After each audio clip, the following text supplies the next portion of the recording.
আসসালামু আলাইকুম।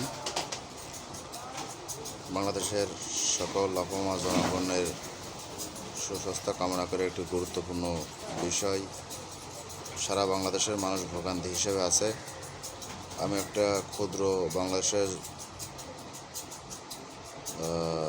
লোক হয়ে সেটা আলোচনা করতেছি। এটা আপনারা সবাই বিষয়টা ভালোভাবে শুনবেন এবং চিন্তাভাবনা করবেন এবং জিনিসটাকে সবাই গুরুত্ব সহকারে শেয়ার করার জন্য চেষ্টা করবেন।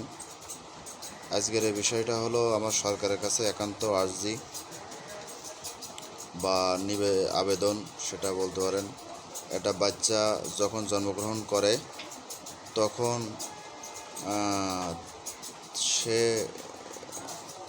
আইডি কার্ড এনআইডি কার্ড পাবে। এটা মানুষের সবচেয়ে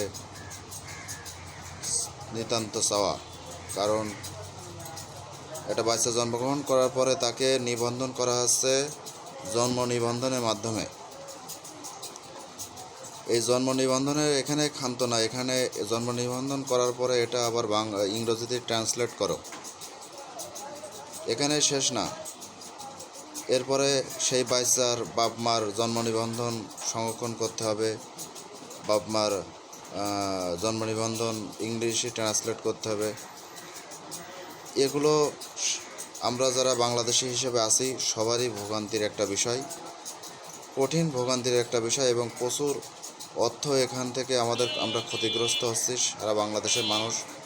আসলে আমার এটা বুঝতেছে না, আমাদের আগে যারা সিনিয়র বাপ চাচারা ছিল তারা কেন কথা বলেনি, এখনও সাধারণ মানুষ কেন কথা বলতেছে না এই বিষয়টা নিয়ে, এবং সরকারের কাছে বা সংসদে এগুলো নিয়ে কেন উপস্থাপন করা হয় না, এটা আমার মাথায় আসে না।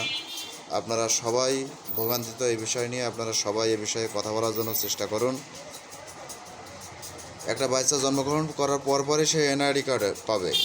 এনআইডি কার্ড পেয়ে বাংলাদেশের যত সুবিধা তার থাকা প্রাপ্য বা প্রেজেন্ট করার জায়গা থাকে সেখানে সেটা প্রেজেন্ট করবে। একটা জিনিস নিয়ে সরকারি বহু ডিপার্টমেন্টে জনগণকে কেন ঘুরতে হবে এবং কেন এই ভোগান্তির শিকার হতে হবে, এটা আমার সরকারের কাছে প্রশ্ন থাকলো। আপনারা খুব বেশি সহকারে এই বিষয়টা শেয়ার করুন,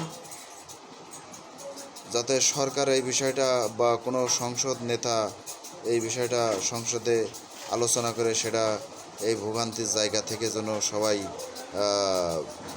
অবসান পায়, সেটার শুভকামনা সবার প্রতি রইল। সবাই আওয়াজ তুলুন এবং বাংলাদেশের মানুষের ভোগান্তির যতগুলো কারণ আছে সবাই সবার জায়গা থেকে কথা বলার আওয়াজ তৈরি করুন। এটা সবার জন্য আমার দোয়া রইল। আসসালামু আলাইকুম।